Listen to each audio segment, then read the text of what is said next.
महाकारुणिक तथागत भगवान बुद्ध पुण्यखेतम भिक्षु संघ श्रद्धावान उपासक उपासिका एवं नन्मुन्न बच्चों, जैसे कि अभी हमारे भिक्षु गणों ने धर्म के बारे में बताया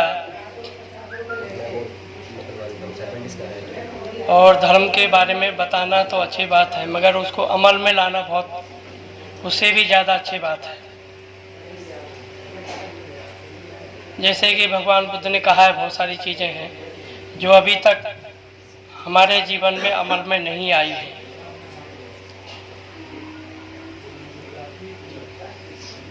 जैसे कि हम जो याचना करते हैं यह है कि भंते मुझे अनुग्रह करें, मैं पंचशील और धम्म की याचना करता हूँ। फिर जो भिक्षु होता है, सामनेर होता है, वो बोलता है यमंग बदामी तंग बदेथ वदेथ वदेही। अकेला है कि तो बदेही बोलेगा और बहुत सारे लोग बदेथ बोलेगा। उसके बाद जो उपासक है, जो उपासक जिसको हम उपासक हम कहे जा रहे हैं, मगर वो उपासक है नहीं। हम अपनी तरफ से उस पर नाम रख दिया है, ये उपासक है,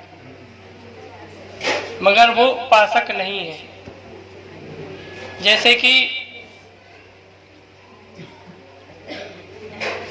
5 सील हैं, जो 5 सील बहुत सारे लोग हैं, बहुत टाइम से सुनते आ रहे हैं, मगर अभी तक जीवन में नहीं है। ऐसे ही उपासक उसको कहते हैं जो 8 सील का पालन करता है। उपोषक जैसे व्रत करती है महिलाएं, जितने भी तीज त्योहार हैं बहुत सारे हैं, उनका व्रत करती हैं। ऐसे ही यहाँ पर भी एक व्रत होता है, वो सील पालन के लिए होता है। जैसे 5 सील है, 3 सील है और जुड़ जाते हैं। जैसे कामेश मिच्छा वाली जो सील है, वहाँ अब ब्रह्मचर्या वीरमणि सिक्खापदम समादयामि जुड़ जाती है। ब्रह्मचर्य का उस दिन में पालन करूंगा और ऊपर जो ऊंची सैया पर नहीं रहूंगा और गहने और इत्र वगैरह जो लगाते हैं उस दिन भी ये वाला पालन नहीं करूंगा।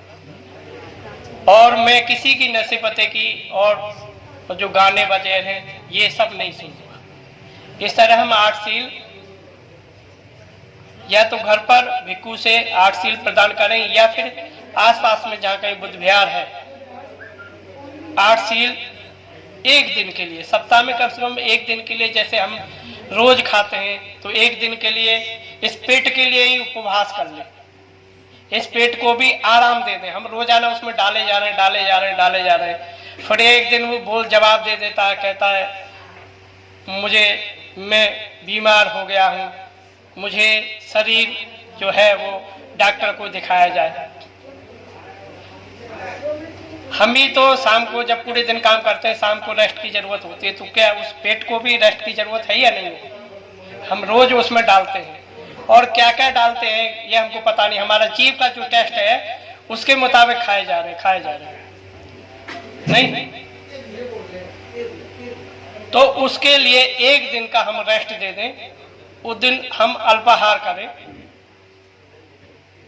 और अल्पाहार करेंगे तो हमारा स्वास्थ्य भी अच्छा रहेगा और इंजन हमारा मजबूत रहेगा।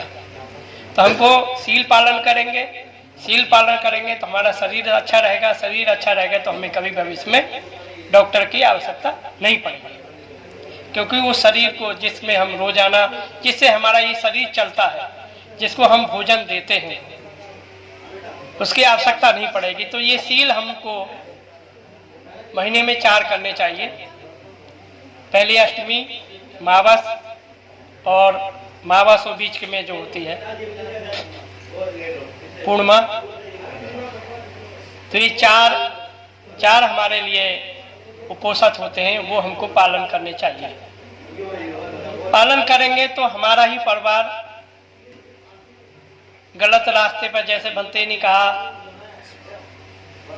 आदमी ने परेशान कर दिया और उसको बहुत गिलानी पैदा हुई, और बाद में सब लोग कहते हैं कि नहीं कोई बात नहीं, ऐसी कोई बात नहीं, मगर उसके मन में चला गया। जैसे किसी उपजाऊ जमीन में एक बीज बोते हैं, वो एक दो चार 6 दिन 1 हफ्ते बाद वो अंकुरित होता है, फिर बड़ा पेड़ होता है। जैसा बीज बोया था वैसे ही उस पर फूल आता है, फूल के बाद बीज बनता है, अनेक प्रकार के बीज हो जाते हैं। एक बीज बोया था, उस संस्कार के कितने बीज हो गए। ऐसे ही हमारे मन में बहुत तेजी से मन काम करता है, उसने ऐसा किया, ऐसा करूंगा, नो करूंगा, वो कर, पूरे दिन उसी में लगा रहता है। तो ये दुख उसको बहुत तेजी से मन में है। क्यों है ये दुख धीरे धीरे बढ़ता चला जाता है। तो ये बीज बहुसंख्यित हो जाता है। जैसे एक बीज बोया था, अनेक बीज उसी शकल के, जैसे गेहूं का बीज था, एक बोया था और एक बाल पर, है ना, एक बाल में 2 4 6 10 बीज तो निकलते होंगे, उसके साथ 3 4 5 6 और भी निकलते हैं, तो उनके साथ कितने बीज हो गए। सिर्फ एक बीज बोया था हमने अपने मन में, चाहे वो अच्छा बोया था चाहे बुरा बोया था, उसका हमको फल हमको भोगना पड़ेगा। तो बनते ने कहा था, एक मन का कर्म होता है, दूसरा वाणी का कर्म होता है, तीसरा शारीरिक कर्म होता है। मन का कर्म तो लोग सोचते हैं कुछ नहीं है, क्योंकि यही असली बीज है। ये बीज ही धीरे धीरे कोई अचानक आपके दरवाजे पर आ जाता है और बदतमीजी करके चला जाता है, या घर वाले बताते हैं कि ऐसे ऐसे बदतमीजी कर गया, तो वो भी फिर कहते मैं भी उससे क्या कम पढ़ूंगा। धीरे धीरे ये सोचता, फिर दूसरा कोई आदमी चुगली आके कहता है नहीं वो तुम्हारे लिए बदमाश ला के रखे हैं, अच्छा, फिर उसके लिए चिंतन करता है। फिर संयोग से जिस आदमी के लिए आपने चुगली की थी, उस संयोग से सांप आपके गेट पे आ जाता है, उसको पता भी नहीं है मेरे पीछे क्या चल रहा है, और उसके मन में बहुत व्याकुल है, बहुत बीज इकट्ठे कर लिए हैं, घृणा वाले बहुत बड़े बीज भी इकट्ठे कर लिए, और अंदर से बंदूक उठा के लाता, जहां से उसको मार देता है। जो बोल रहा था, मन में बिठाया था, वो वाणी का कर्म था, शारीरिक कर्म का, अब आपको दंड भोगना ही पड़ेगा। किसी ने और इसने मार दिया, अब किसी ने 100 नंबर पर कॉल किया और उसको बुलाया, पुलिस को पकड़वा दिया, अब कितने साल तक उसका जेल होगा, क्या होगा, कब कब पेशी होगी उसकी, कितना दंड मिलेगा, नहीं। तो ये कर्म हमको भोगना पड़ रहा है ना। तो कर्म थोड़ा सा भी क्यों ना हो, बोते से, जैसे खेत में हम बीज बोते हैं, उस समय ही हमको जागरूक रहना है। जैसे कहते हैं गेहूं के साथ सेहूं, है ना, गेहूं जैसा ही एक सेहूं हो जाता है, बहुत ज्यादा हो जाता है, तो क्या है कि हमारे गेहूं की जो ताकत वो सेहूं खा जाता है। ऐसे ही हमारी ईमानदारी और सील को, हमारा जो है, जो अपराध है ना, अपराध है, वो हमारा खा जाता है। हमारी जो घृणा है, तृष्णा है, ये सब उसके पीछे लगे रहते हैं। तो उससे हम कैसे बचेंगे? बचने के लिए जो भगवान बुद्ध ने एक ध्यान का मार्ग बताया था, उस ध्यान के मार्ग से हम उससे निकल सकते हैं। जैसे कि हम कपड़ा गंदा हो जाता है, साफ करते हैं, अभी बीच में भी बनते ने बताया था, तो किससे साफ करते हैं? साबुन से, नहीं। अब जैसे कि बर्तन में खाते हैं और धो के रख देते हैं, फिर शाम को खाते हैं, फिर धो के रख देते हैं, क्यों? बर्तन तो हमारा ही है, हमको ही खाना है, धोने की क्या जरूरत है? क्यों? बर्तन ही हमारा है, हमको धोने की क्या जरूरत है? कपड़ा भी हमारा, हम ही पहनेंगे, दूसरे को क्या जरूरत है? मगर कोई सब जितने भी लोग हैं मार्गदर्शक करते हैं, मगर अपने अंदर नहीं झांकते। वो कहेंगे अरे तेरी कमीज तो बहुत गंदी है, मगर उसने नहीं देखा मेरी भी गंदी है। तो जब जब आदमी अपने अंदर झांकने का काम करेगा, अपनी जिंदगी में जो गलतियां हैं उनको देखने का काम करेगा, तो उसके जीवन में अपने आप ही सुधार आना शुरू हो जाएगा। दूसरों को ना देखे, सिर्फ अपने आप को देखे, और अपने को देखते देखते देखते अच्छा बन जाएगा। हर आदमी कहता है एक अच्छा आदमी की तलाश है, एक अच्छा आदमी की तलाश है, अच्छा दोस्त की जरूरत है। भाई अच्छा तुम क्यों नहीं बनना चाहते? नहीं, अब जैसे कोई आदमी चोर है, चोर आदमी को भी अच्छे आदमी की जरूरत है। क्यों जरूरत है भाई? चोर आदमी को क्यों साथ नहीं रखता, उसको दोस्त क्यों नहीं बनाता? उसको पता है कि ये चोर है और मैं भी चोर हूं, तो ये आधा माल खा जाएगा, या हो सकता है दाव पड़ गया तो सारा ही खा जाएगा, सारा ही मेरा साथ में ले जाएगा। ईमानदार आदमी होगा तो वो छेड़ेगा नहीं, तुम्हारा सामान वहां रखा वहीं रखा रहेगा, कहेगा भी नहीं तुम्हारा सामान वहां रखा मैंने संभाल के रख दिया। उस चोर आदमी को भी ईमानदार आदमी की जरूरत है। तो आपने क्यों नहीं सोचा कि मैं क्यों ना ईमानदार और अच्छा आदमी बन जाऊं? हम दूसरों को देखते देखते सदियों जीवन पीढ़ियां निकल गई। हमारे पुरखे, बहुत सारे पुरखों ने हमारे लिए काम किए और आगे भी करते रहेंगे जब तक हमारे मन में ये सारी चीजें, जैसे बीड़ी है, सिगरेट है, भांग है, धतूरा, ये सब सारे बर्बाद, जिस परिवार में इस तरह का रोग लग जाए सब परिवार परेशान होते हैं, बहुत पैसा विवाद होता है, रिश्तेदारियों में ज्यादा उसको सम्मान नहीं मिलता। सम्मान बस एक छोटी सी पार्टी में वो सारे जितने लोग खाने पीने वाले होते वही एक दूसरे को सम्मान करते हैं, बाकी तो लोग नहीं करते। या फिर कोई आदमी किसी बारात में दारू और मीट का कूड़ा खुला छोड़ दे, कहते कि ये सबके लिए है, तो कितने खुश होंगे। तो जैसे ऐसे ही एक शादी में ऐसा हुआ, तो मुर्गे की दावत छुट्टा थी और बोतलें रखी थी। तब उन्होंने खा पी के जब वो तैयार हो गए, मारपीट हुई, तो बारात फरात सब भाग गए। पुलिस आई, बाकायदा उनके केस हुए, क्या हुआ? नहीं, पैसा बर्बाद हुआ, समाज में एक प्रतिष्ठा चली गई, है ना? क्या मिला? कुछ नहीं। कोई भी आदमी वहां रुका नहीं, सब बहन बेटियां कहाँ दुबकती फिरी। तो क्या हुआ? तो ये हम जब सील पालन करते हैं तो हम अपने लिए करते हैं, दिखावे का नहीं।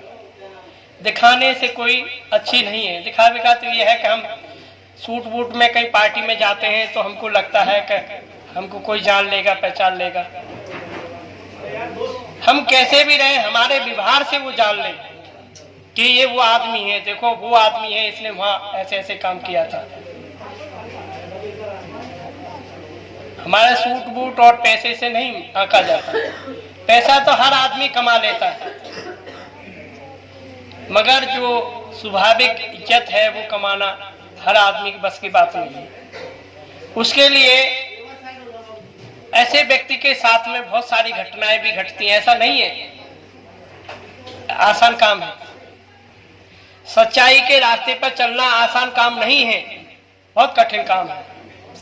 फिर भी आदमी प्रयत्न करेगा तो धीरे धीरे धीरे धीरे यहाँ तक उस मंजिल तक पहुंच सकता है।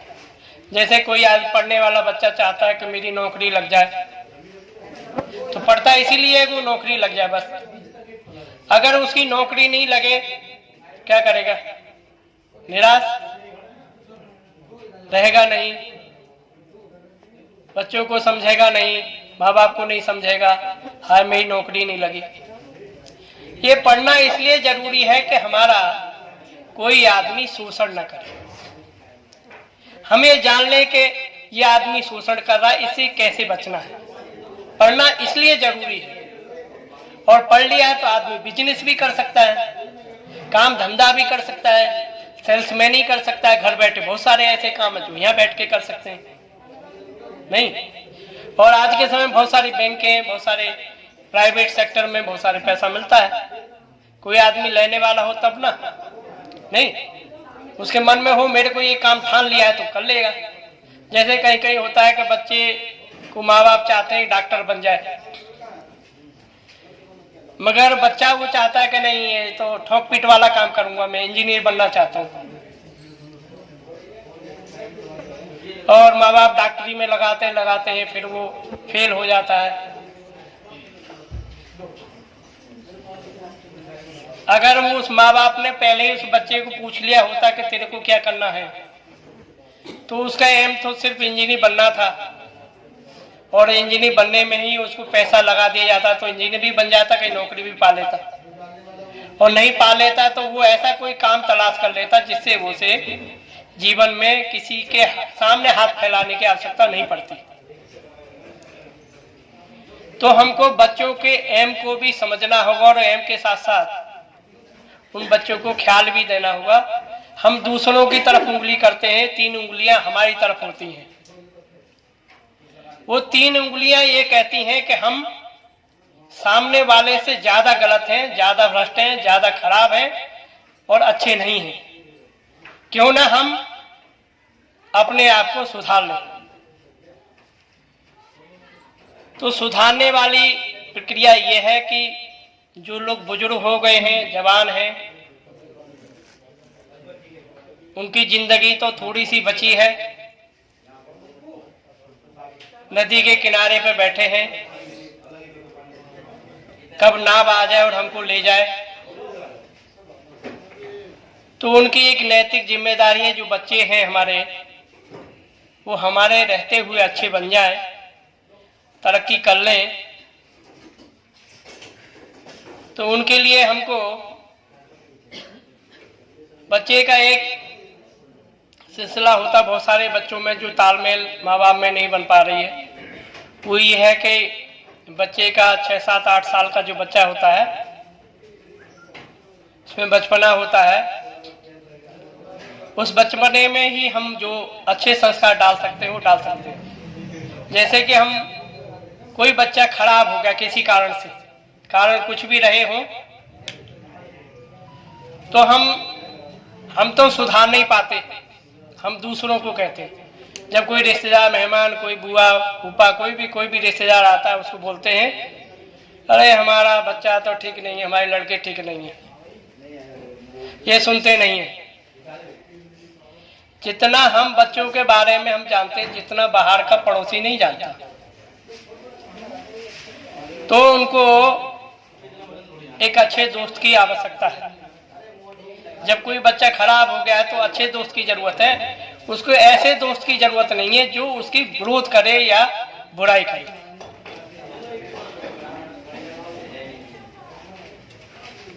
अब अच्छा दोस्त बन जाएगा तो माँ बाप अच्छा दोस्त बन जाएगा, तो माँ बाप से ज्यादा अच्छा दोस्त कोई नहीं हो सकता, क्योंकि हर तरह से वो सपोर्ट करते हैं, पढ़ाई में, लिखाई में, खाने में, उसकी भावनाओं पर।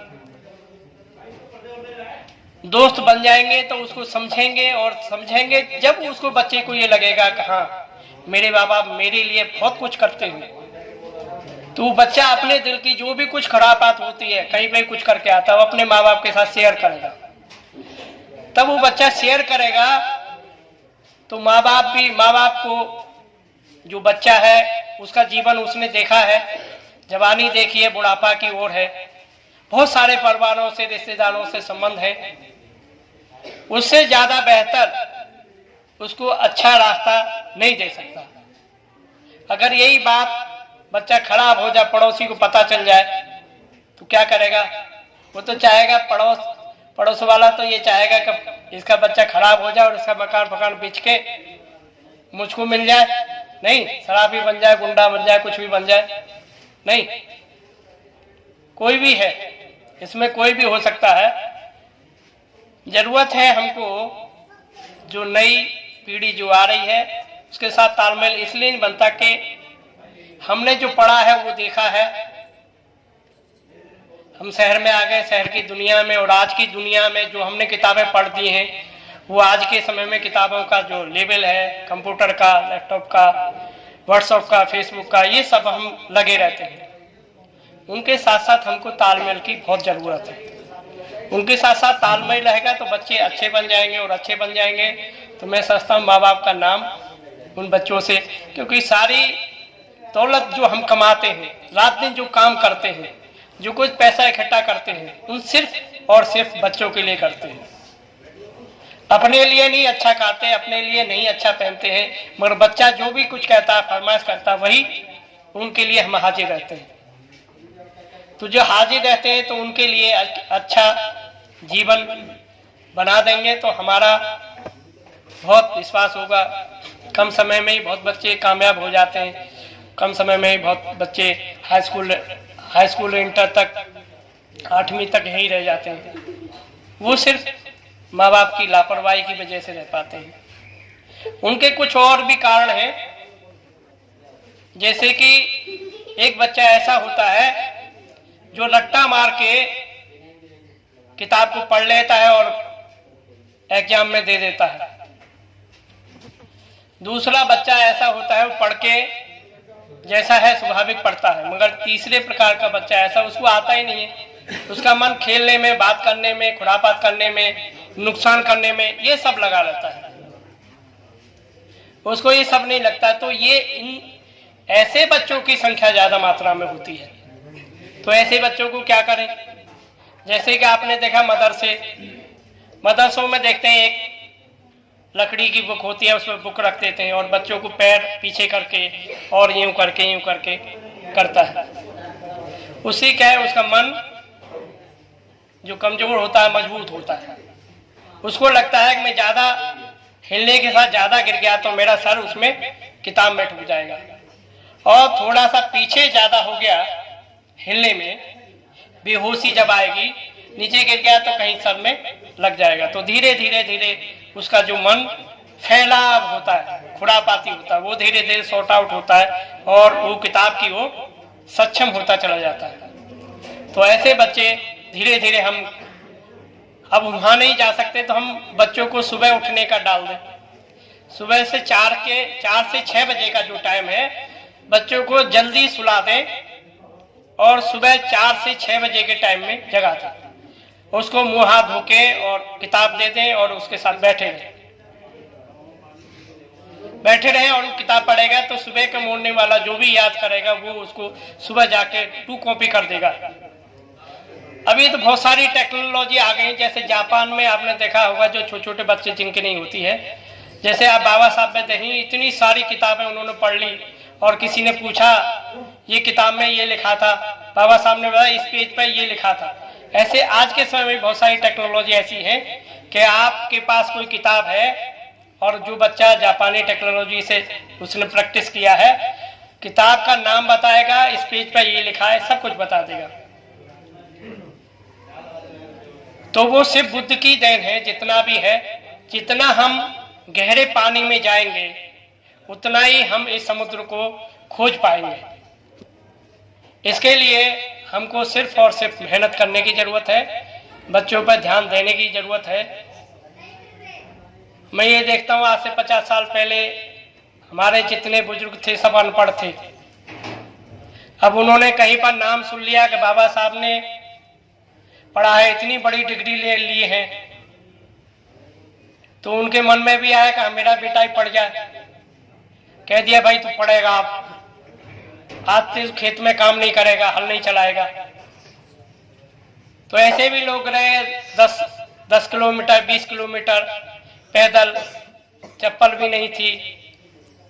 लोगों को हाई स्कूल इंटर तक नेकर में पढ़ने गए, बहुत सारी यातनाएं उन्होंने से ली, कामयाब हुए, शहर में आ गए, बहुत अच्छी बात है।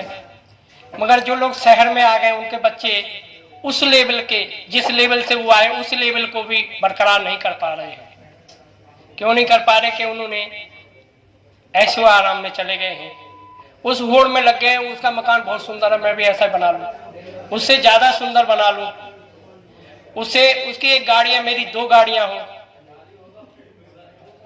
इन सारी चीजों से इतना समाधान नहीं जितना हम अपनी औलाद को अच्छा बना पाए। अगर औलाद को अच्छा बना पाएंगे तो 2 गाड़ी नहीं 4 गाड़ी खरीद सकते हैं। कोई बच्चा पढ़ने के समय में अपना टाइम खराब कर देता है तो दोबारा जीवन में वो समय आएगा नहीं। जो चला गया, जैसे कोई बच्चा 10 साल का है, कोई 20 साल का, 40 साल का, 80 साल का, जिसका 80 साल हो गया, 80 साल खत्म हो गया, क्या मिला उसको?